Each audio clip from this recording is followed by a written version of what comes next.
Good afternoon, folks. It is July 23rd, about 10 minutes to 2 in the afternoon, and I'm struggling to get this editing done so that we can actually premiere this podcast episode for you tonight, Thursday, here in Japan. Tonight's guest is Todd Beuckens. Great guy. I've known him for, about a decade and a half. We've worked on a couple of projects together. One of them was a textbook. Another one was to help him with a variation of his website called Elo, which he will be talking about in this podcast.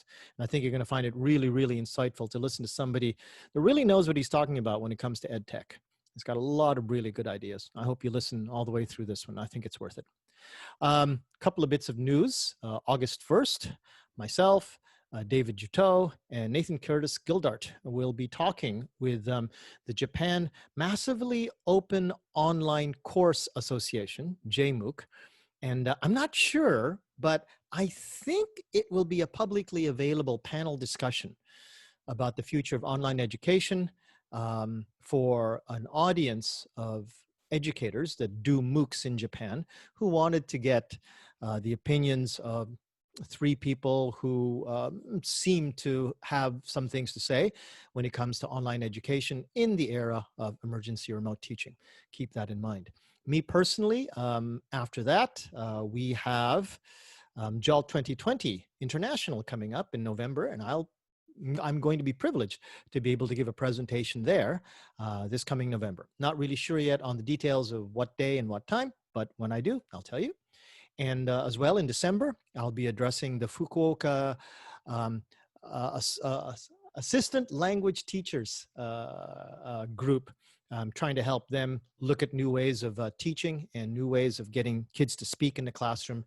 And what I'll be talking with them is the idea that fluency is something that can be taught. Hope to actually bring that to the podcast one day too. Okay, without much further ado, let's listen to Todd Beuckens. Talk to me and Dave. Good evening, everyone. We're here with Todd Beuckens. Hey, Dave. Todd, how are you doing? I'm good. You know, Todd, we met 2004 in Tokyo. Yeah, a long time ago. It's been a long time ago.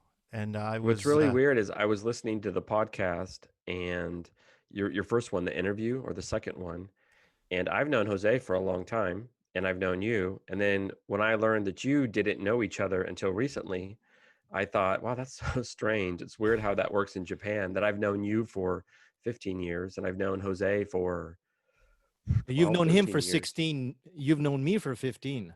Yeah, exactly. And then you guys had just met. That was just so strange that I both knew of you before you started this. Yeah, it's for me, it's what's kind of crazy is that I met you then. I knew you were out there, but I hadn't made any contact with you. And then through Jose, I met you in one of these Saturday night things. And I was like, wow, this is great. It's nice to tie it all together after this much time. Were you doing Elo in 2004? I was just starting it, actually. Then I was walking around with my little MD player trying to interview people. So we were both at Tamagawa Gakuen. He was teaching there, and I was contracted to work there. And that's actually when I first started making it. So Elo was in its early stages back then. Yeah. What is Elo? So Elo, it stands for English Listening Lesson Library Online, and it's just a collection of interviews that I do, and I post them for people to learn English. And oddly enough, I thought that it would be the way that, there'd be a lot of people that would copy how I did it, because it's such an effective way to learn. And then our dear friend Jose is the only other person who's been smart enough to do that. So it's really easy. We just turn on the mic like this, and we just talk to people, and we post the interview, and then post the transcript, and that's about it, really. So yeah. So since we've met, what have you been doing in the last 16 years? I mainly been at a university in Kyushu. So I got a job at a university in Kyushu, Ritsumeikan APU, and I love it. I think a lot of people that come to Kyushu fall in love with this part of Japan. I travel a lot, and when I tell people I live in Japan, they have this image of what Japan is. And I always say, no, I'm like the other Japan. Like, have you ever seen the TV show Lost and there's those people on the other side of the island? Right. Like, that's what it's like in Kyushu. It is nothing like the Japan that you're thinking of. It's completely true. I tell that to people myself too. No, this is Japan. Where I live, this is Japan. You're thinking of Tokyo or Osaka, right? Yeah. Yeah. Yeah. 2020, spring 2020 was the big online learning boom in Japan. And you, from past conversations with Jose, you're an online learning guy Yeah. long before this. Yes. Yeah. Can you tell us about that? Yeah, sure. So, actually, oddly enough, I really got into online learning not as a teacher, but as a student. So, I tried to get an MAT Seoul. I went through Temple University in Japan, and I was almost done actually. And then I got my job in Kyushu, so I had to leave Tokyo. I had to drop out of the program, even though I was close to the end. Mm. And I had plans to go back. And then it took me so long to go back, I would have to take a lot of courses over again. So I ended up getting a degree from San Diego State in instructional design. Back then, they actually called it EdTech, but they switched the name since then to instructional design or learning design and technology. And I imagine they're crushing it these days because, it's in such high demand. And they were known as one of the more premier EdTech schools. And I was a student online, so I did the whole synchronous classes like this. Mm. And as a student, I realized, wow, there's something in this. Like, this is great. Like, the quality of instruction actually I thought was better. And I loved the professors. And that really got me into teaching online, or the benefits of doing synchronous online instruction. I'm not really big on MOOCs, the kind of asynchronous, go study and Yeah. learn on your own. But I think the live video instruction is really powerful. And so I became a big fan because I was a student. And I think that's the thing that people are not realizing is that, we often teach how we learned. Right. And now we have a whole generation of kids that are going to be used to learning online, and they are Mm-hmm. going to be outstanding teachers in the Mm-hmm. future. So it's actually, all of this there's a lot of positives to it. How long ago was that you did that course? I did it from 2011 to 2016, and I only did, a couple courses a semester. I think I took Okay. one semester off. It took a while to get the degree, but normally it takes 3 to 4 years, and it took me 5. I stopped for like a year, I think. But it's a great program, highly recommended if you want to do a master's online. It's the San Diego State Learning Design and Technology. And what's great about it, which all universities should adapt, I think, or adopt, I should say, is that you can take your first 3 classes without enrolling in the university. Mm. So it's open enrollment for anybody. Right. And then as long as you can get the grades, then you can officially apply to be in the university. Take the test. What's that test you have to take? The GRE or whatever to get Correct. in, Yeah. Right. and then you're in. Um, Wanted to just ask, if you don't mind, Dave. Go ahead. You were saying, Todd, about because I thought it's a fascinating opinion. I never even thought about it before. That we are now kind of in this world of ERT, where I think a lot of us, we teachers, we didn't really want to be here, and we see a lot of negatives. And hearing you speak about the positives is refreshing.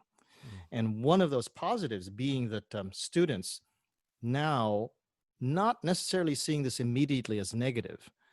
Um, all of this being the online world and all of this being, asynchronous work, will get used to it. And they will see this as education for themselves.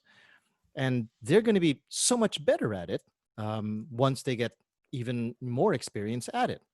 But what does that say for the teachers right now, do you think? I mean, you have a unique perspective on this because like you said, you've been doing this for a long time and you like it. And I do too. It's just that right now it just got thrown at me. I'd like it so much more if I was prepared. But how do you think that's going to work with I think ERT is leaving a bad taste in a lot of teachers' mouths. And to some degree, kids are kind of indifferent about it, or maybe they like it, I think, much more than teachers do. But I don't know. What do you think about that? That was an interesting point that you said, that kids are going to be better at this, I think. Yeah, and well, the thing that shocked me the most is that a lot of the students prefer it. I was talking with my kids the other day, and we took a little survey, and the majority of the kids said they preferred the online classes. Barely, but there was more that said it was beneficial, Mm. and there's a lot of reasons for that. And again, this is something that I learned as a student, not as a teacher. And so one of the problems is maybe the teachers aren't used to seeing it from the student's perspective. You have a lot of things like the students have more freedom. There's less control. For example, if a student wants to go to the bathroom, they don't have to ask for permission. Right. If a student wants to doodle on their paper or maybe even like, eat or something, the teachers are going to be less likely to say they can't do that. There's no social constructs that they have to follow. So in Japan, where we teach, this is a big problem where you have cliques. So now there's no more cliques. Yes. The students are more focused, and so they're getting added value from observing the education because they're paying attention more. They're starting to appreciate that they're learning. I mean, you can go on and on with the benefits. Now, that's not to say that we're losing things. Like, Hmm. there's a lot of things I miss, and I was watching your interview before, and I thought it was great, Jose, that you were talking about you being a techie and me being a techie, and about how one thing that surprises people is that, or other teachers, is that really tech savvy teachers often are very low tech in the classroom. Yeah. Yeah. I am super low tech because I'm like, well, I've got you all here. This is a human setting, a human Mm. gathering. Yeah. I don't want you looking at a monitor. I don't Right. want you Mm. doing anything but having Exactly. face-to-face interaction. And Louise Ohashi, somebody that we both admire, also, I've heard her talk about the same thing, that Mm. maybe, we have to now start to think about reducing monitor time. But that being said, there are just so many benefits to having this monitor environment now with students in terms of engagement, paying attention, Mm. being able to display content. Like the other day, another thing that popped in my head was how fast and easy it is now to get students in groups. Right. So when you have a live setting and you say, okay, get in groups of 4, it's 5 minutes, at least Yeah, five it's minutes for painful. all the Yeah. And that's students, that's for them to you stand know? up. If Yeah, it takes 5 minutes exactly. to stand up, then they start moving their feet. Yes, exactly. And they're like, what group am I in? What number did you say I was? Hmm. Am I number Hmm. 4? Hmm. Hmm. And now Hmm. it's like, whoop, you just Hmm. shoot them Yeah, and they're that's all in the right. room together, That's right. That's you right. know? Hmm. Yeah, I remember the days, like, well, even all the way up to last year, and you probably agree with it, but for the people who've never taught in Japan, who might someday listen to this podcast, in Japan, literally, you can say, okay, everybody form groups. Now, as a Canadian instructor, you would think, oh, well, that'll take maybe about 10 seconds. They'll go make some new friends.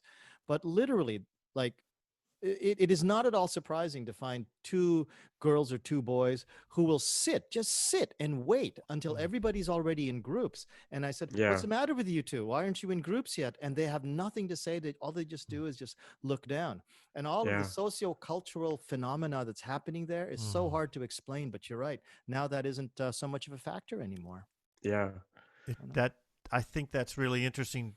The fact that we strip away everything that they once knew, and maybe now we're 3 months in. They're the way you're presenting it, Todd, is that they're if they're not quite sure yet, most of them are liking it. Some of them are on the edge of liking it, and but because it's so new to them, mm, maybe after a year of this, they're going to be like, well, you know, this was a great way to learn. It's too bad yeah. they took it away in the second year. Right. Um, No, and uh, actually, and that's another thing that's a huge positive is that we are going to optimize it. So people were just in the dark. They didn't yeah. know of what was available. And Mm, now when we finally do go back to live instruction, which mm, I'm all for, of course, yeah. we have these new tools that we can bring with us. Mm. Yeah. Yeah. There's a really good TED talk about synthetic happiness. Have you ever seen it about synthetic happiness? And it's a social scientist, and he basically talks about how people find happiness in any situation. It's a human trait that we have, and he talks Mm. about people in prison learn to appreciate life in prison, believe it or not. Hmm. I know that sounds absurd because I know a lot of people are in prison and it's a horrible situation, but the whole talk was about how once we're presented with new challenges, the human um, default is actually to evolve and to like it, whatever the situation is. And I'm Yeah. sure you can look at arranged marriages, or there's plenty of examples. Mhm. The adaptability factor. Yeah. Well, how would we then, as teachers, potentially guide students towards that sort of thinking without throwing it in their face, for example? There you go, Todd. I would one just be positive. You know, one of the best pieces of advice that I ever got when I was studying to be a teacher was to always show enthusiasm. You know, and how the importance of enthusiasm. And when this first hit, the thing that worried me most was the negative attitude of teachers. Oh Mm-hmm. And dear. a student Okay. once really put me in my place about 3 years ago. I don't like the TOEFL test and the TOEIC test. I think it's a good test, but we were doing it too much, and I didn't like that the students had to do it, especially in Japan. I thought it was pointless, and at this point of their life, they should be using their time to learn in their own language, to be honest. And so I didn't like this test that I had to teach, and I was always telling the students how much I didn't like the test, but we had to study it. Mhm. And then a student wrote in the comment section, I like the teacher, but I really wish he wouldn't always say he doesn't like the TOEFL. I don't like it either, but I don't like it that he always says he doesn't like it. And it really hit me. Yeah. Like, wow, yeah, that was awful. Here I was a Right. year going on for a whole semester where I should have had enthusiasm. You know, I shouldn't have had negativity. And so in this situation, it's important for the teachers to have enthusiasm. And like I said, you know, I'm a big fan of this synchronous learning environment online because I had wonderful professors at San Diego State. They were Mhm. just awesome. I loved the lectures, and the teachers were so good. And so if the teacher brings a real positive attitude online, then the students are going to have a positive view as well. And, you know, there's a lot of little things too we can do. Like, I love the fact in Zoom, when all the videos, when they pop on, and for people that haven't used Zoom, what happens is you have a little square and all the kids have their video turned off. And then when the class starts, I ask them to turn on their video, and they go on in order. And Mhm. it gives you a split second to say each student's name Right. and greet Right. them. Yeah. You Yeah. do a rundown, Mhm. you know, like, hey, Hiro, hey, Yumi, you know, hey, Toshi. And like, I don't get to do that really when I teach them live. And yet you get that little moment where you can be really enthusiastic with your students. And I really love that little vibe, Yep. how when you start class. Yep.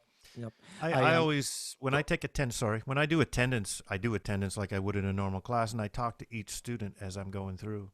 I Mhm. get them to turn on their Mm. mic, and I have a little chat.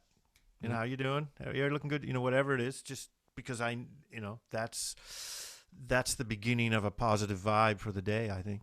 I've never asked you, Dave. Are you like some of these teachers who have problems getting their kids to turn on their cameras? No, Yeah. Same here. mandatory, Well, not. mandatory. Oh, so And it's a directive from your school. oh, they've known from the beginning, but occasionally someone will say, you can see they'll do this, right? Yeah. Yeah. Yeah. Yeah. Yeah. Bad hair day, but Uh-huh. I've got 99% camera on each. I don't have to say anything about it. The only thing I sometimes remind them, please put your name in English in the Right. name column. I But would no, imagine, Todd, that you don't have any problems with kids turning on their cams either. But is it a directive from your school?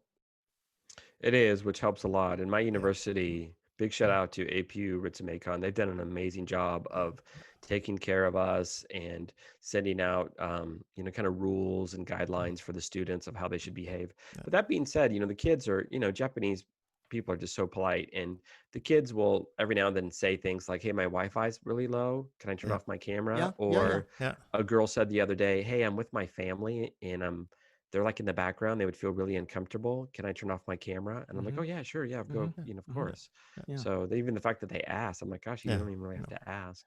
Those are completely separate circumstances from what I'm thinking about when I see other teachers sort of lamenting the fact that, oh, my kids don't want to turn on their cameras. I don't know what the situation is now, but that was kind of a problem, I think. A lot of people were writing about it more so than I thought they would on OTJ back in June. You know, like we're 2 weeks, 3 weeks into the semester, and people are saying, oh, I'm not getting many cameras from my students, and I don't know why. I'm trying to do my best.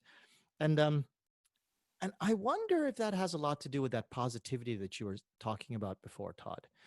Trying to humanize the students by saying hello to them as they come on. I even take it to the point where I say goodbye to them as they go. Mm. And Mm. of course, you Yep. can't say goodbye to them if they're gone. Mm. But they're writing in my system, they had to write a primary chat that says 2018 XXX YYY Cruz Jose hello as the format for their first chat to show that they were there. And then I say, okay, well, before you go, make sure that you put in that last chat so I can see that you were there through the whole class.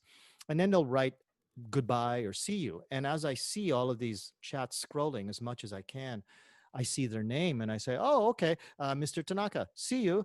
Miss Akai, see you." As some of them are Mm. scrolling so fast. Yeah. Yeah. But I Yeah. think that effort to be positive and to humanize your students that we couldn't do before because we didn't know their names. I'll be the first one to admit I can't Yeah. remember all my students' names, Mm. but that's a great thing about Zoom. Now you can see their names. Yeah. No, it's Take very advantage of it. helpful. Yeah, yeah, yeah. Yeah, we always have like a wave goodbye in my Zoom class every day. Okay, guys, I'll see you next week. And I mean, I'm always getting a positive vibe that way. And I make them turn on their mics for the goodbye as well.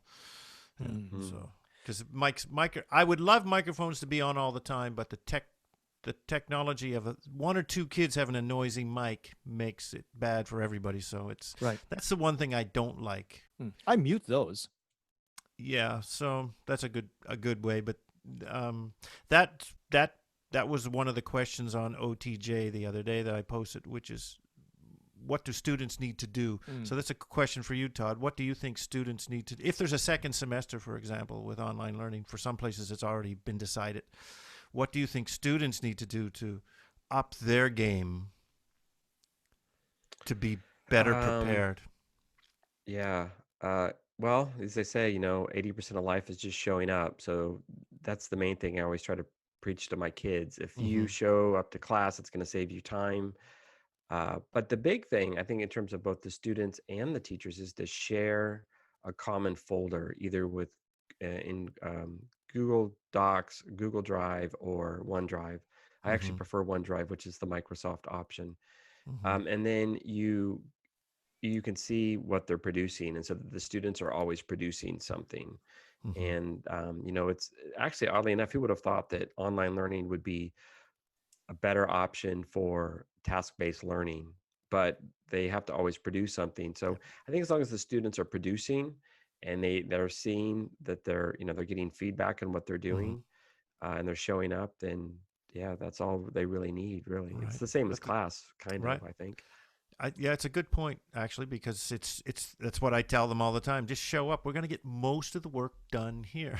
Yeah. So show up now, and there won't be as much of a burden. That's a good point you alluded to, which is you're going to make more work for yourself in the end if you don't show up to class. Can I ask you guys a question? Sure. Okay. What do you think about the rules for student etiquette in the Zoom session? So we had a big thing because one of our kids was smoking in Mm. class, Mm. In his and house, right?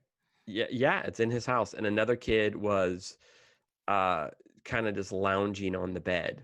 Uh-huh. Um, Uh-huh. and like, does the teacher have the place to tell the student to behave a certain way? Yeah, he does. I think so. I Absolutely, he think. does. University, I've always thought, and unfortunately, I don't think most faculties and administrations agree with me on this one in Japan. But i- when I went to university, at least the philosophy that I and my friends always had about it is it's a filtration system that it's being used to filter out or to filter or find out the people who sit at certain levels, the A levels, the B levels, and the C levels. The kids who want to be hired by the companies the most are the ones who really perform well, not just in their classes, but socially, is in terms of appearance. And that's what, curriculums are for. That's what student council is for. That's what sports is for. So you can see who really floats to the top. So let's say this kid says, "Yeah, but Mr. Beuckens, I do all the work. I get B pluses and all of my stuff. What's wrong if I just sit on my couch?" Well, you wouldn't do that in a meeting. And we're trying to do our best to try to make this Zoom room something of a classroom. And because I can actually see you, there's a degree of actually showing your respect for the environment that you're in. And if you're not yet aware that people can see you and that your teacher can see you, that's a lesson that you need to learn. And that is a lesson that's important for students to get beyond simple self-awareness and then get to the point where they understand that they're part of an environment and their human relationships can suffer or can improve depending on how they appear to their peers. So smoking, I mean, that's not even shown on TV. Why should I allow that to be shown in my Zoom room? And lounging Yeah. on your chair, yeah, as long as it looks like your eyes are on the camera, but not if you're going to start falling asleep napping kind of thing. My answer to that would be far less concerned about their future than about my current condition right now, which is if you're smoking, what kind of, and everybody else can see it in the Zoom session, what kind of vibe are the other students getting too? Like, if Juto doesn't care about that, then he won't care about this, then will he? And Yeah, that's right. Yeah. It would turn into a little bit of a mess, I think. I haven't experienced anything in the 3 months that I've been doing this with the Oberlin University students where I've seen anything that I had to, like, what the hell are you doing? I haven't seen anything like that. I have, but like the kid didn't realize that it was visible. You know, like he thought he was out of camera shot or something like that. I don't even remember exactly what it was. It wasn't anything important, but I do remember having to tell some kids, "Hey, I can actually see you," you know. And then he just, "Oh no," and then he just goes like this. But how do you answer that question, Todd? I'm pretty laissez-faire about things. You know, I figure everybody has their own right as long as it's not too, you know, it's not disruptive. I kind of respect what the students do. And actually, you know, funny story about this, you know, do as I say, not as I do. I made a total fool of myself in a faculty meeting. So we had a faculty meeting of about 80 people, and it was on how to keep students engaged online. And I thought that my video was off, and so I just started doing exercises in my room. I was doing jumping jacks and push-ups and squats.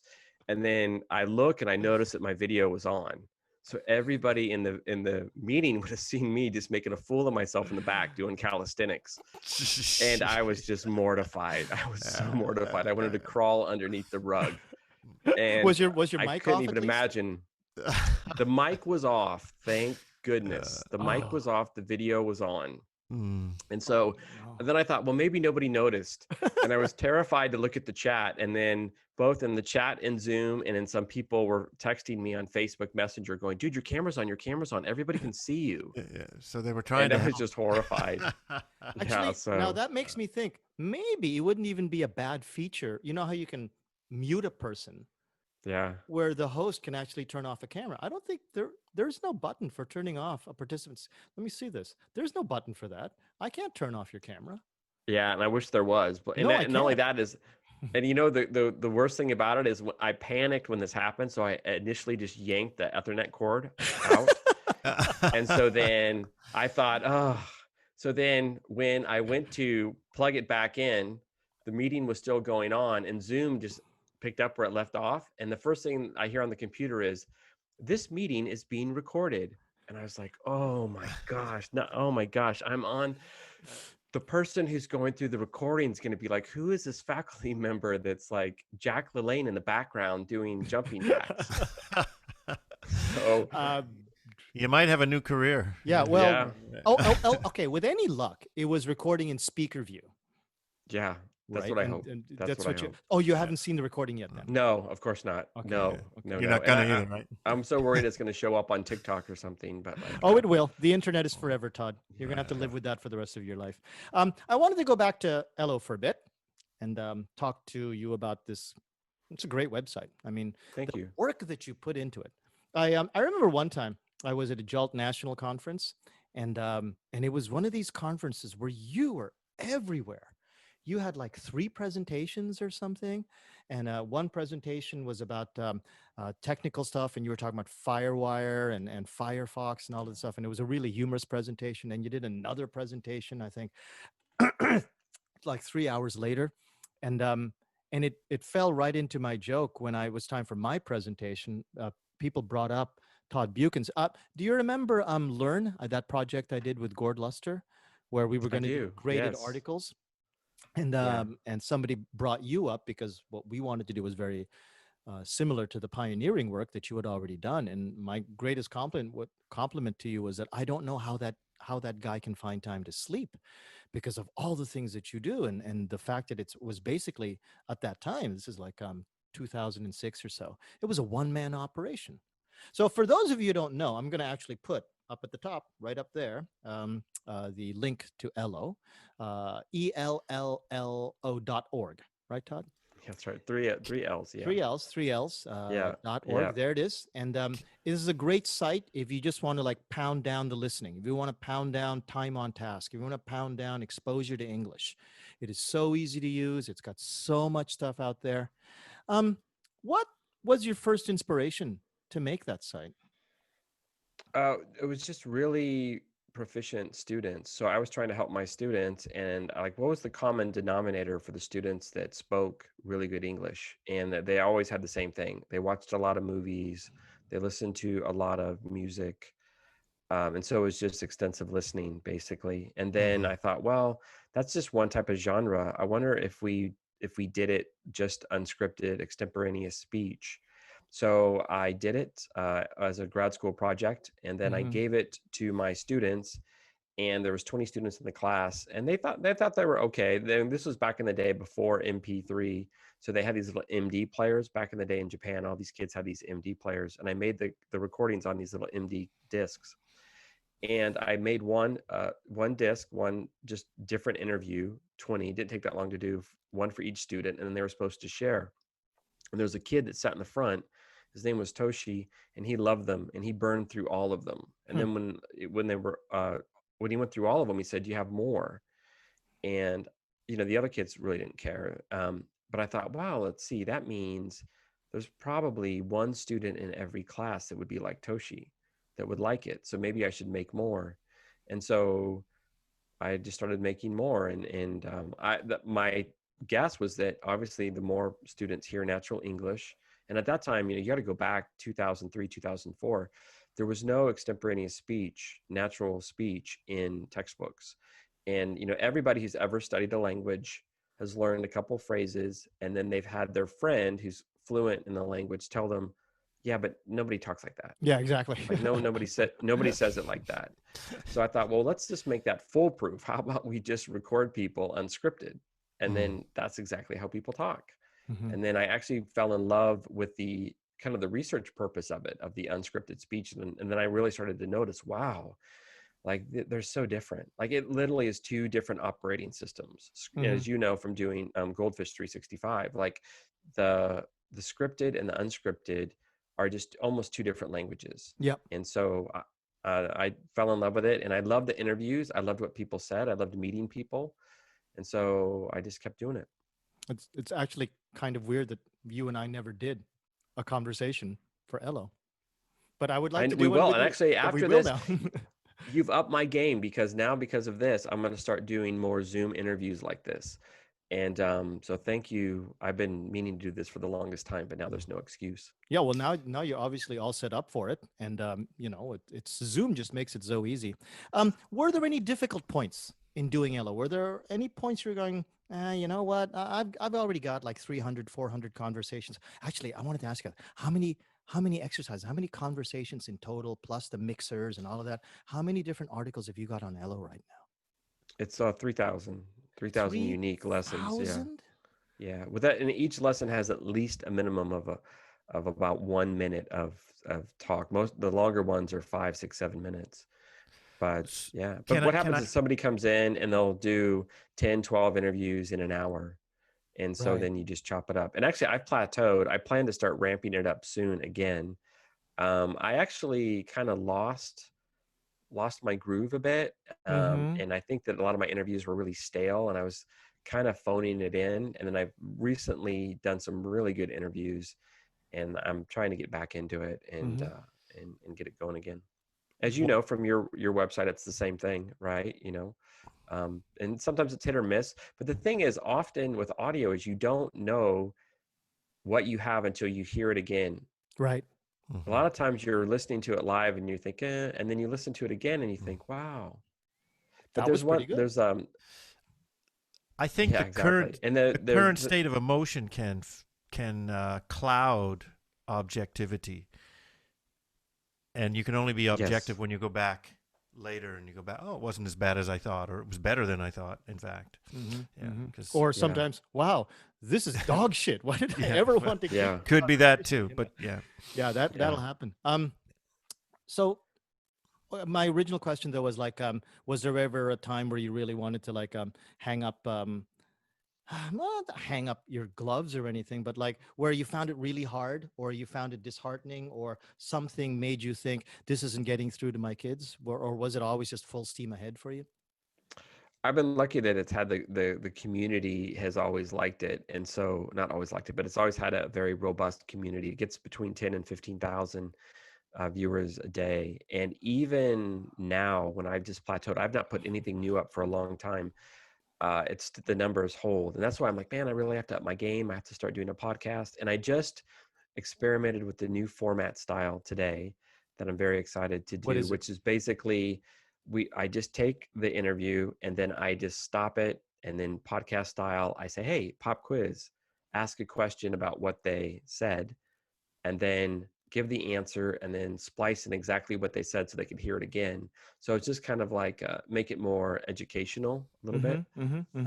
And I think you sent me a survey, and one of the questions was something like, what's something that a controversial belief you have about Right. education? And it was here. What's your controversial opinion? Focus questions do more harm than good with listening Yes. activities. Yeah, totally.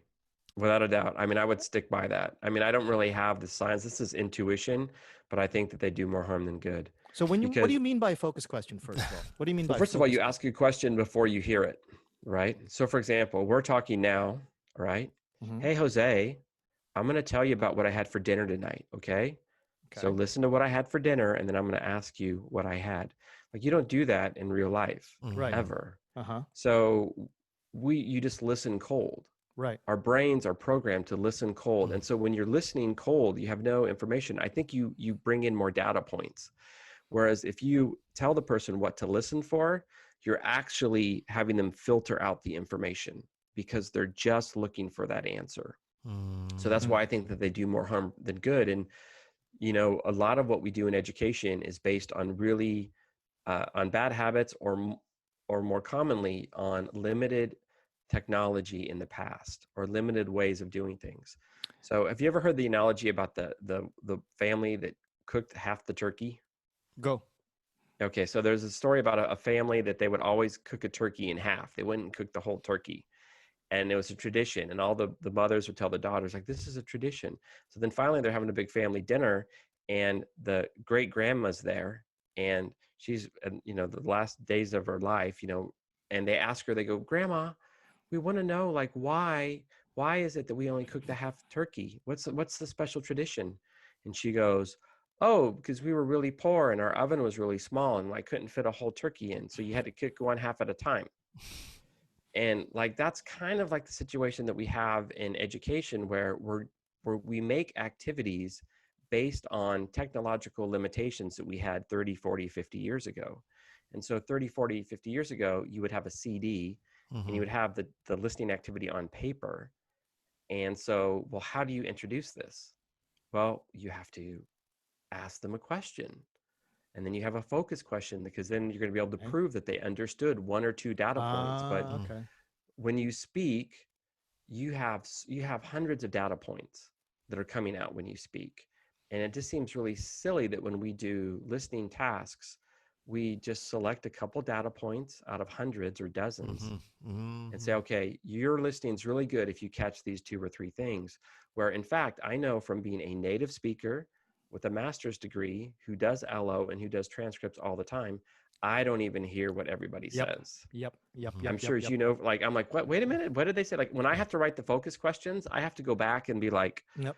what? Oh, he said that? Oh, yeah, I And don't remember that. you probably noticed too, like when we're typing up our transcripts, that we can type up a transcript and you think, okay, we got it. You come back to it a week later and you go, how did I miss so many words Yeah. in that MP3? How did I? Just Yeah. because that's the way your brain works, Mm. especially as a Yeah. native speaker listening to your native language, you are simply not listening for everything. And you're not Yeah. not listening for everything so that then you can focus on that focus question before. Your brain is trying to filter out extemporaneously the things that you think are important. And if you think that just that one, the question about what Todd had for dinner is the only thing, you're going to be ditching a lot of other important stuff. And then if you're raised to listen to English that way, I think that's not the way that we as native speakers in any language actually learn to listen to our Right. language. And Mm. that's Yeah. why I think I have a controversial opinion about the whole, not that it's invalid, but like the role of comprehensible input as being the scaffold Mm-hmm. to really good listening. I think there's a role for what I actually term incomprehensible input, getting used to the next level up, not just the next level, not a level up, but like several levels up, getting like when you have a 3-year-old child, like surreptitiously listening to that very difficult financial conversation that their mother and father are having. Mm. Right. That's a really important experience for that 3-year-old child. Exactly. Yeah. But we don't expose our students to that as Mm. much as we should. Mm. Yeah. Mm. That's Or do very bottom interesting. up, like the thing I love to teach students is I'll say, okay, I'm going to say 4 words. What are the 4 words? And I'll just go, I'm gonna, what's I'm gonna? And then one kid might get like, I I'm am gonna. in. And I'm like, no, it's actually, I am going to. So you would say like, I'm going to go, I'm going to call you, I'm going to do that. But we don't teach them I'm gonna. I call it ghost English because one Mhm. of the things that we have that we don't explain to students is what you see is not what you hear, and what you Mm-hmm. hear is not what you Yep. see. Like they're Right. two different things. Yeah. And that's why when people write to me, like Jose, maybe you have the same problem with your site. Somebody will write and they're so upset, like, "Oh, I don't want to use your site because there's a mistake in the transcript." Yeah. I've Well, got that too. actually, all scripts are inaccurate because the Mm. written text is not actually how people talk. Yeah. Mm. But that's another can of Yeah. worms. Yeah. I've got a sorry, Dave, did you want to ask? Because like this is like me and Todd just, No, it's we're- it's it's interesting. I do have a question in here, but it's more of a personal advice almost from both of you guys, which is we do video courses, a video component to our course at Oberlin University for the speaking, so they have to listen to a video and then do some answers and stuff in the textbook. And what I adopted this year was I'm just going to tell you the title of the video. You can tell me what you think it's about, and then we're going to listen and take notes Yeah. before you even see the text, Yeah. Mhm. before Exactly. you know what any of those questions are going to be. Mhm. And it seems to be in line. It's a kind of a new thing I've tried because one of the teachers suggested it to me, Mhm. and the kids seem to be doing well with it, but I don't know if there's any validity to that. I don't know how to back it up with like science. It's just that's what I'm doing, but it seems to be correlating with what you guys are talking about today. There's nothing wrong with it. One of the things that I like to um, sort of look as a general philosophy when it comes to new ideas that I get from teachers, and I think is that going to work with me, or is that something that I like? So think about it in terms of a general philosophy that I have about time on task, Mm-hmm. and not just time, but time spent speaking or time spent engaging in English. So Mm-hmm. the first target you want is getting them to move their mouths in English. And then there's different levels of that. Are they doing it creatively? Are they doing it mimically? So are they just Mm-hmm. mimicking a sound? So like by shadow talking or by choral repetition. Of course, the best thing is to actually just have a conversation, but that's the hardest thing for them to do. But as long as they're actually spent engaging in English, and if they're writing notes in English, now that's the hard Mm-hmm. thing. Are they writing Yeah. notes in English? Are they writing notes in English? And then are they actually speaking to each other? That's where I look at it. And then if I would look at that first suggestion from the teacher about take notes on it and then speak about it. If those notes and if watching that video helps them go into little groups and breakout rooms where they can actually speak to each other about Mm-hmm. it, then I'm all for it. But if Mm. it's just a bunch of notes and then you say, okay, well, here are the questions, answer A, B, or C, I don't know. I'm going to be really that passionate about that kind of exercise. Mm-hmm. Oh, I don't know. What do you think, Todd?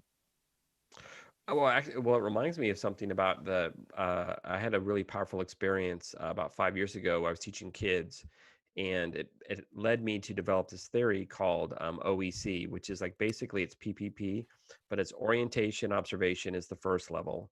The second level is examination and engagement. And the third level is creation or communication.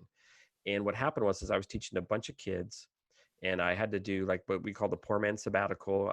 5 years at my university, I couldn't teach there anymore. So for me to stay in Japan, I had to teach elsewhere, and I got a job teaching kids. And in the lesson, it was a 30-minute lesson, bunch of rambunctious 6, 7-year-olds, and it was the perfect lesson. And afterwards, I was amazed at how they had absorbed the target language, and they were talking. And that night, I was like, I felt like I cracked the Da Vinci Code. I was like, what did I do? Why was that set up so perfect? And it made me think like, oh, basically it's PPP, but it's just a little twist. The first thing is the orientation stage and observation, where it's just observe, but they have to be engaged, but just observe. Then you go to the engagement and examination stage, where like maybe you're taking notes or something like that. And then finally the creation or communication Right. stage. But what really hit me was that we do this with everything in life. I mean, this is how we learn everything, from changing a carburetor, watching somebody else do it, to learning how to cook, to learning a board game, maybe to learning how to play music. And like what you're doing, Dave, is basically, I love that because it's OEC. The first thing is just orientation. No, they don't have to do anything. Just sit back and relax and get your bearings. And then now that you have your bearings, now we're going to move it to something where you have to examine it a little bit more. And then finally, you're probably gonna have to speak about something you learned in the video or whatever, but we don't do that enough in education. We rush to the E Yes. stage, the Right. examination part. We don't Yes. let them just observe Yes. and like, oh, okay, yeah, I got it. Oh, they're talking about, overfishing or whatever the video is about. I could add to that from a complaint point of view. One of my university had decided with a 12-week semester to still continue on with 14 weeks of content. That meant we had to rush through things, and it became very frustrating because I just wanted to breathe a little bit. One activity would have been enough for this 30 minutes, but I have to get this much done, and that can frustrate the learning process and can frustrate the Very teaching much. process. With what you just said, which is That actually rushing brings up through things. a good point, because we have this debate at my university, where I am very anti summer work or break work. Break means break. And I think actually by them not doing anything and resting, it makes them learn faster when they come back, because we are just piling on too much to our students. And that if they don't, like, for summer break, if they want to study English, that's great. But like, hey, you don't have to do anything. You don't have to read so many words or do your summer homework or whatever. Like, I think that as humans, we need more time just to rest. And then when you come back, then you can do the intensive. And like you were saying, these universities are making a big mistake. They think that to get more results, you give more work, Right. and it's counterproductive. Oh, so totally agree with that. I got a job at one of the other universities here in the city of Kitakyushu, and they were exactly that philosophy. Just throw bucket loads at them. I've got one class where they have to do a book report every 2 weeks. They also have to do a presentation every quarter, so that's 2 presentations in the semester. Then they have to do dictation quizzes every week. They have to go through their textbook, and they're asked to take pictures of their textbook to make sure that, and upload that picture to make sure the work was done. And then, of course, a midterm test and a full term. And it's just, when I looked at this curriculum, I thought, do you understand what is happening? Do you understand the limits of ERT? And I thought, because I just wanted to figure these people out, what are they thinking? Well, the basic priorities are still get them ready for TOEIC so they can graduate and get that TOEIC test that we need them to get, so then we can keep the reputation of the school. And I threw my hands up at that. It was presented to me in the idea of keeping the traditional rigor that we would normally have in a class. So in a semester, there's this much work, and that's the rigorousness of it. And I things need to be rigorous. I mean, kids need to be challenged, but we cut the semester by 2 weeks. Right. Okay. Couldn't we have cut the curriculum by 2 weeks as well? So here's the hilarious part of this. Okay, this university, they throw bucket loads of crap at these kids for them to do because supposedly, like, Oberlin's thinking, oh, we've got to keep up the level. The teachers who were creating this curriculum, I found out I was the only one, or not I was the only one, but I was with most of the part timers. We were doing synchronous work. We were using Zoom or we were using Teams or whatever else. Then we found out that the full timers were doing asynchronous work. And then I asked them, well, what you mean you're not even meeting your kids? And then the answer was, yeah, well, we all decided we would take it a little bit easier this term because we didn't know how hard it would be. So your philosophy is you've got to take it easy because it might get really hard on you. But what you're doing is throwing bucket loads of crap at these kids just because you think you have to maintain the rigor of the standard of the university. And I thought the hypocrisy, amazing, right? And the funny thing is they often will say, oh, we want them to develop a joy of reading. But I can't think of anything I've ever done in my life that I had to write a report about it and submit it to somebody. Like that's the easiest way to kill your joy of it. Oh, I really love fishing. Yeah. But every time you go fishing, I want you to write a report of how you felt about it. That's right. And you have to go fishing every Thursday night. Yeah. Right. And you have to catch so many fish. That's right. And if you don't, you're not going to get it. Anyway, tell us about meals. That's meals. Okay. Right? Yeah. Thank you. Yeah. Meals. So it's my little analogy about EdTech. So I love EdTech and I try to relate it to cooking. And the reason is because, well, a couple of reasons. One, I think cooking and creating digital content is very similar actually. And they involve equipment, they involve skills, they involve ingredients and following a recipe or a plan. And so I did not learn how to cook until late in life, and I'm still a terrible cook. But I'm terrible. And Jose, I see your videos, your live videos on YouTube. I'm on Facebook. Oh, that's They're right. amazing. You saw that. Yeah, that's right. That's your other career as being a cooking show host. A bad cooking show host, but okay, go on. So go. So anyway, Meals is a free website to help teachers learn how to just make stuff and to do it in really kind of novel ways. I think when it comes to EdTech people, there's the pioneers and there's the practitioners. So the pioneers are the Steve Jobs, Elon Musk types, and people always associate EdTech or EdTech geeks with those types of people. But there's also what I call M&M, the Martha Stewart and MacGyver types, who will take something and they just use it in a very practical way. For example, recently I just made a bunch of videos about how to use PowerPoint for listening activities.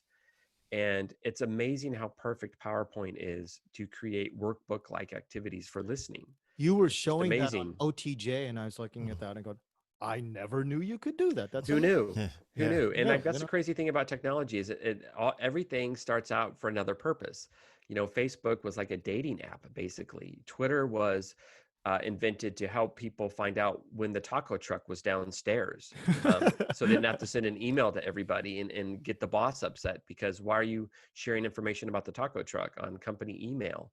And so, technology is often there and we can use it in ways that you had no idea. Blogger, I'm a big fan of Blogger. Blogger is the ultimate LMS. It is so awesome to create a class website. And you can do Wix and Weebly as well, but Blogger wasn't designed to be the perfect class website, but there it is. And it's free and it takes seconds to make, So in Meals, we try to talk about stuff like that and introduce tools that maybe teachers don't know about and remove the stigma that teachers have that EdTech is difficult or creating digital content is hard because it's never been easier, as we all know. Okay, so this website, this is something that people can register at, or you're putting out basically a MOOC or something, or what?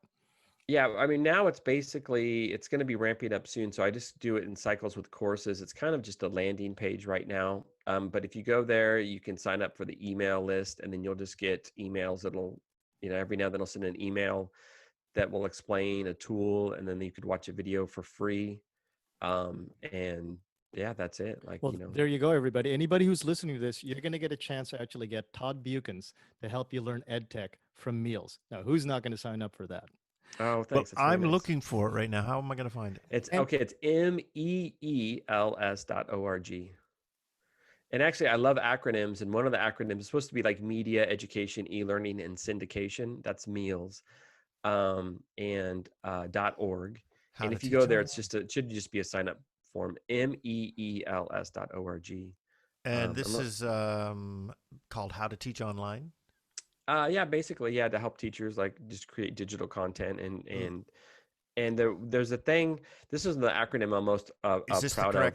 Yep, correct that's it. place? That's meals. Yep, Okay. and it's just a very basic page. You just read about it and you sign up, and then and so if you scroll down a little bit, now knowing me, there'll probably be a typo, but yeah. So push your lessons.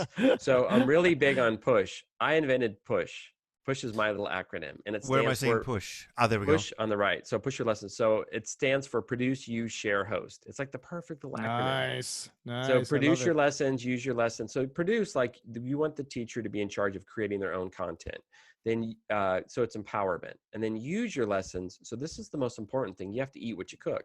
So when Mm-hmm. you use your lessons, you get the iteration process going, and you just you can test it and see what works, what doesn't work, make it better, share it, and then host it. And host it, of course, is you own it. It's yours. You're not Mm-hmm. making it for somebody else. And you Mm-hmm. can share it now. The way that the web is set up, everything that you make, you can share. There's so many different ways to share your lessons. And so this is how we can really transform education, because I've made books, I've worked for the major publishers, Mm-hmm. but there's a certain way that they make things, and how they make things, they have to, they're not the bad guys. I used to be really snarky and act like they were the bad guys. They're not the bad guys. They're good guys, but they have responsibilities to pay the rent, pay salaries, copyright stuff, and so they can only make things a certain way. But independent teachers, we can make whatever we want. Right. When people often say or ask me, they'll say, well, what do you like most about Ello and Meals? I love to say, well, nobody can tell me no. Mm-hmm. Like, that's the thing I love most. Is I've worked for companies, I've worked for big publishers, I've worked at my university, and you have an idea and they go no. And you Mm-hmm. reach a point where you get so tired of hearing the no, and you're like, wait a minute, I'm the expert, I'm the teacher, I'm the one Mm-hmm. closest to the students. So when you start creating your own stuff, you push your lessons, then it's really powerful. Mm-hmm. And that's what we want more teachers to do, Mm-hmm. to help students. Dave and I actually wanted to talk to you about that because you're going to have a really good perspective on this. But I think one of the recurring themes we have on the podcast is where do we go from here? And you started on a topic of like where publishing or materials creation might become more dispersed, more into the hands of the actual creators themselves. But is that one of the things that you see, or what do you see for the future? In any way you want to take on that topic, Dave and I wanted to ask you about that. Yeah, thanks. I mean, it sounds very grandiose or whatever, but I would say YouTube. Like, eventually in the future, all content materials will be like YouTube. If somebody came along in 1995 and said there's going to be a video channel that's going to bring all of the major network TV channels to their knees, and you'd be like, oh, how are they going to do this? Well, what they're going to do is just let people like post cat videos and stuff. You think that's absurd. Mm-hmm. What? But actually, user generated content is just so powerful. The thing is, humans, we all have the same capacity to do amazing things. Just because a publisher grants an author the right to write a book doesn't necessarily mean that they're a better book writer or they're a better materials writer. The fact that I do Ello doesn't mean that I'm a better interviewer. Like, everybody has their own special sauce that they can share. Mm-hmm. So eventually what's going to happen, and the publishers know this is the little dirty secret they don't want to get out, but eventually materials is going to be like YouTube. You're going to be able to go, and the first person that makes it's going to make a killing.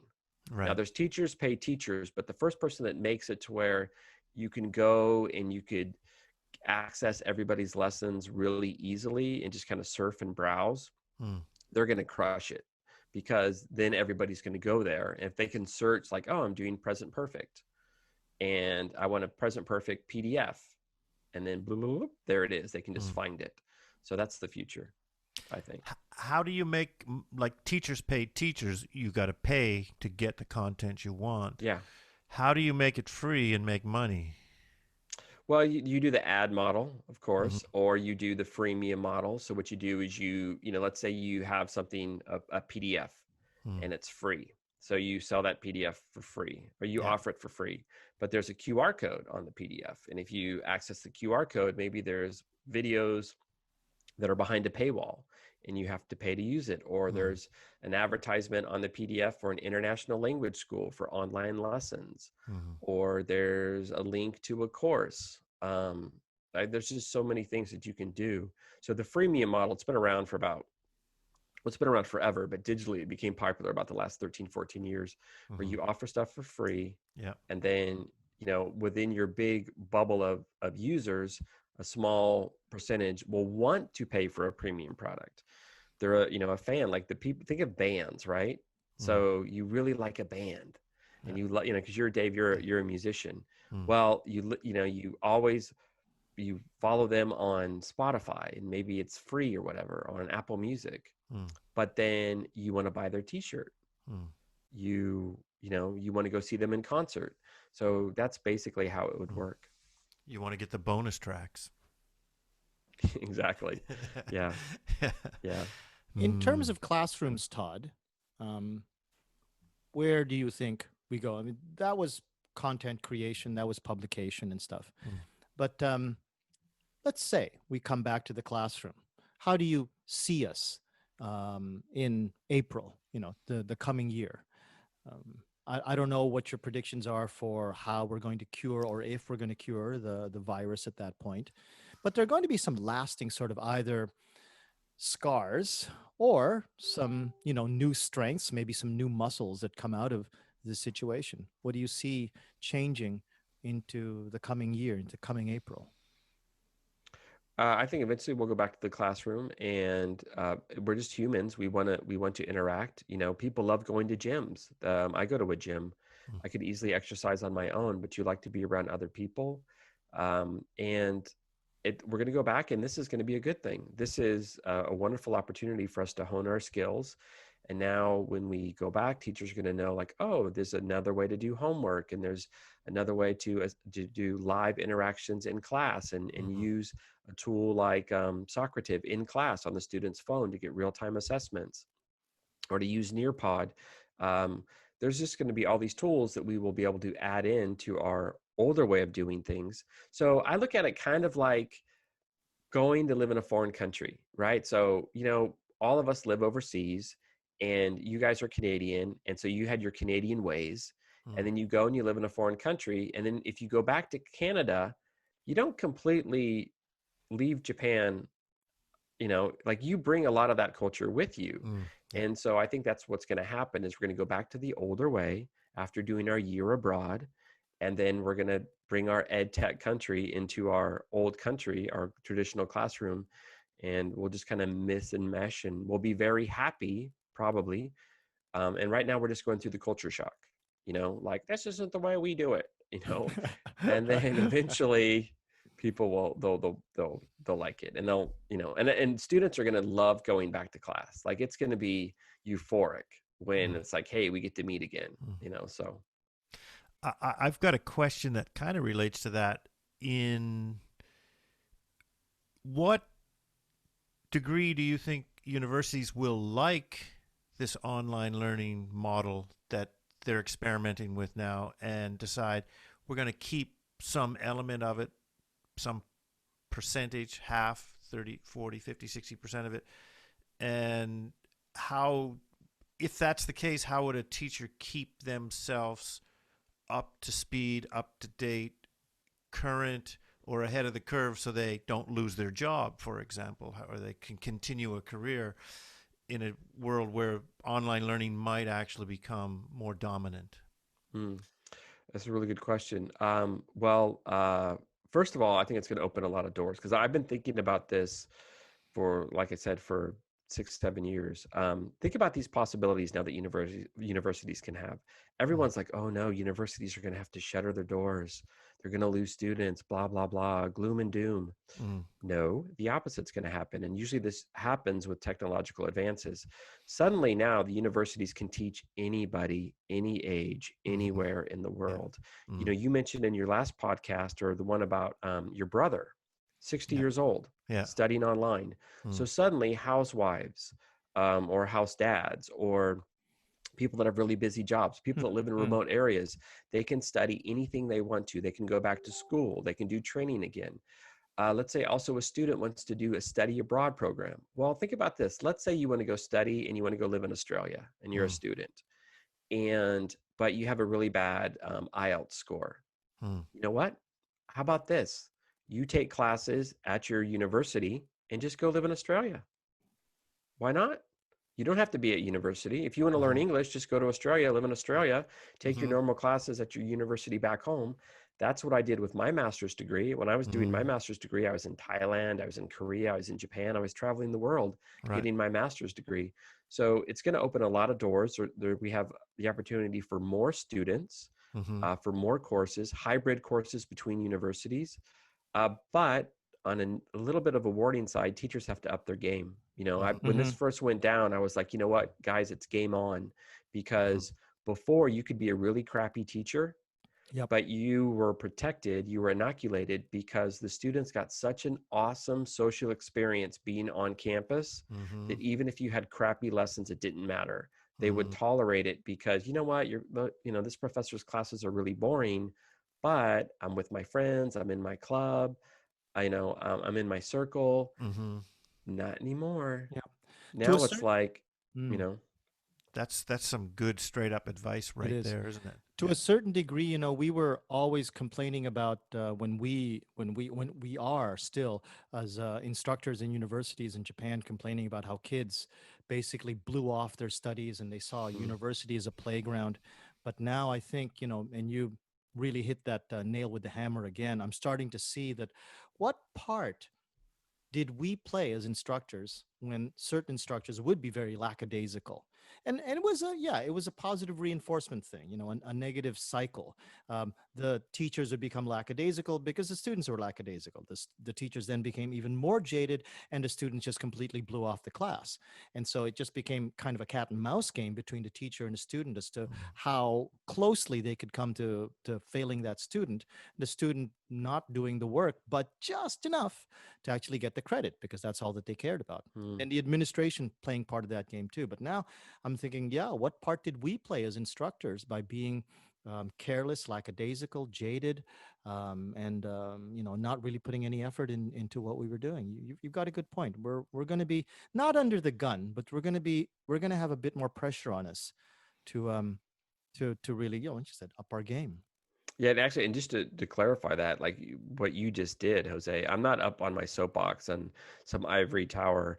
I always hate it when teachers do that. I'm saying I'm being self-reflective of myself. Like Mm, Mhm. I'm realizing for Mhm. myself, like, Mhm. wow, I've got to up my game. And mm-hmm, Mhm. so because that that safety net that we had before Mhm. is gone, and now it's pretty much we're bare, right? Yeah. Like Oh we're yeah. naked in front of the class Yeah. basically, and it's Yeah. like, okay, how good is your instruction? So right. but we can make it good, we can do it. Yeah. Mm. One thing that I'm worried about, though, if you guys don't mind me asking a follow up or making a follow up point, is that a lot of the stuff that I do, like you were saying this before in the podcast, this episode, Todd, was that I'm a very untechy guy, and I'm very time on task. I'm very pro speaking time, Hmm. quantity over quality. Go ahead and make your mistakes as long as everybody understands you. And it's still hard for me to try to figure out how I can create or recreate that atmosphere, which I am very sure was very successful. If anybody sees the videos that I've made of my demonstration class, they can see a very unique way of teaching. If I might blow my own horn, and nobody else can really do what I do Mm. unless I show them how to do it. And these kids are talking and talking and talking, and I'm not really sure how I can recreate what I know is a valuable environment Mm. in the classroom, in even YouTube, as you're saying, some YouTube-like environment or some Moodle-like LMS or Nearpod. Those are all great technological advances.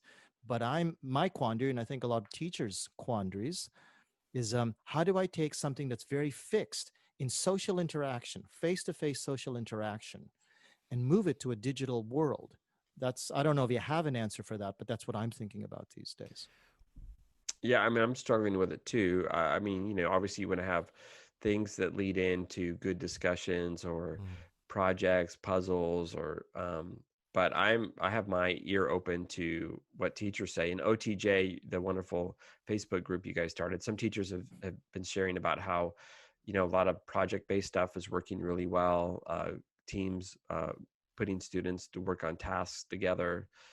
Yeah, you Um, were task design. You're very passionate about that, you said, yeah, and there's a guy, we know the guy, Steven. I don't know his last name. He was in there, the guy with the beard. McGuire. Uh, yeah, maybe. Anyway, sorry, I'm just so bad with names. But he was saying the other day about how he puts his students in groups and breakout rooms, and they have a task, and they have to collaborate. And it's a learning curve for all of us. I would be lying if I said there isn't times that my lessons aren't like they were before. Definitely before in class, there were so many things you can do, especially with paper, to Right. make it really interactive. Right before this happened, I went to Cambodia, and I felt like I had learned the coolest little game with these paper cards. And I went to Cambodia, and I showed these teachers in Cambodia how to do it at the big Cam TESOL conference. And it was very well received. And I was like, man, this is it. I finally have this really good game I could use to show. And now it's like, because of COVID, the worst game in the world. Like, oh, you sit really close, and you're sharing a bunch of paper, and you're swapping it back and forth. And you just have to adapt, Yeah. Well, I think that's part of, what we want to do with OTJ and with this podcast is it would be great if we actually create more questions than we could actually ever come up with answers. Yeah. Yeah. And And it's amazing. Yeah. Like, you guys have done such a good job. I've learned a lot, like how to operate a website. I have my little Facebook groups, and they're terrible. They're awful. And seeing what you guys have done, and like David and you, Jose, like you're always asking questions, and the community is so vibrant with everybody sharing what they know. And that's it, isn't it? Like, just ask questions and everybody shares. That's the beauty of it, that people are willing to. And I think Jose addressed that in a previous podcast, how there's been a breaking down of the barrier between, say, the upper echelon teachers and the average off the street teacher. For example, on this OTJ, it's like it's free game for anybody, and it's giving everybody an opportunity. It's kind of like Jose's philosophy about learning a language. Hey, people learn languages thousands and thousands of years before we ever got involved with teaching it. Right. So, so teachers don't need a PhD to come up with a good idea. Yeah.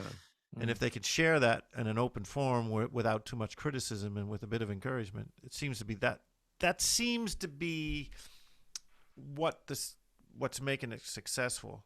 But yeah, and any question is safe. That's Right. what you've done is amazing. Yeah. Like, there's Yeah. That's really important.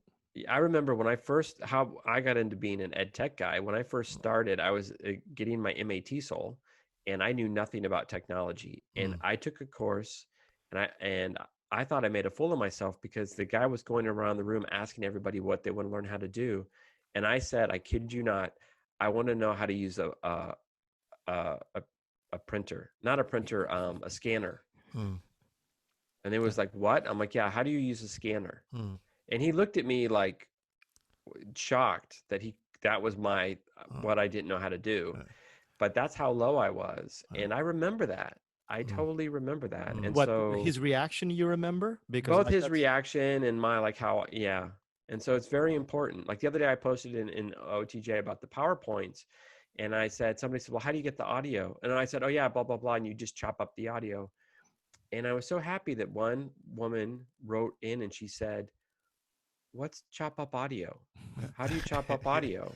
Yeah. And I was like, oh yeah, here's a video showing you how to chop up audio. And we forget that, like, some people we're in the end, and it's linear. Like, there's people above me that, like, I would ask questions, they would be like coders and stuff, and that know Python and all these amazing things. They'd be like, oh, like, how do you connect to an API? I don't know how to connect to an API. So and I think that's an important sort of frame of mind, or a frame of heart, to maintain through all of this, is to force yourself to remember that, like, it's fun hearing that Todd Beuckens at one point in his career didn't know or how to hook up a scanner. And it's fun, not just in the sense that, like, oh, what a dope, not that. It's just like, even everybody, even Todd Beuckens, had to learn at some point how to hook up a scanner. And if you can keep that frame of mind, it makes it that much easier to remember how to answer that question. And I think some people, and this is what creates jaded teachers. I think Mm. this is one of my controversial opinions, is and I don't know how you guys are going to take this. I know it's a controversial opinion. I think um, that if you have spent your life, most of your life, being unilingual, it's hard for you to actually understand what is the demand that you're asking of students Yeah. when you're trying to get them to learn a second language. And they Mm. look at you and they go, wait a minute, man, you don't even speak Spanish and you spent all that time in California. You don't even speak like German and you're from England. Mm. How do you think you have any legitimacy with me trying to learn another language? Mm. And I still hold that opinion, and I know it's controversial, but I think if we if we lose our ability to empathize and to be compassionate with everybody, including our students and our peers, Mm. we're losing something big. And that's one thing that I think we not only didn't lose in OTJ, that's what we're fostering. We're creating Mm. a model for people to say, hey, it's okay to ask questions here. Everybody can answer them. Mm. And maybe we're getting people to sort of get back in touch with that less jaded version of themselves. Yeah, that's important. When I drive to work every day, I listen to the radio only in Japanese. And it's always the perfect mindset Mm. because I'm like, oh, yeah, I understand 100% what they're saying. Oh, what the heck are they talking about now? you know and so it's really puts me in my game Mm. face on before when I Mhm, go see mhm, my students are like, well, hey, smarty pants, you can't even understand the mhm. news, the oita news when you drive to work. So it is important that we put Yeah, I ourselves in. think it is. Well, it's the beginner's mind. It's keeping the beginner's mind as much as possible, right? Right. Yeah, and actually, Whatever it another is. thing too about beginners is, I know we're kind of getting late, but I rotate the courses in meals, and I would say that 20% of all the new stuff, or maybe more than that, 40% of all the new stuff I get from the users, the people that take the course. Oh, hey, do you know about this software? Or, oh, I do it to make Mm. this, or that, and that's the human experience. We're all learning from each other. And so it's Mm. important that we put ourselves in communities where we can share, because even the teacher learns from the student. There's just no doubt about that. And it is getting late. And I want to say thank you. And I want to say thank you. And I want to say thank you again. Yeah, Oh, it well, was, thank you. it was This has very been great. enlightening. It's been great, Yeah, man. very. I knew that you were going to be a great guest, Mm. and I want to ask you to think about the possibility of coming back. Definitely. I would love to. And actually, I'm going to start the Meals podcast very soon. Oh, So, yeah. So, you guys, I want you to be my first guests. So, if you can come on, I would love it.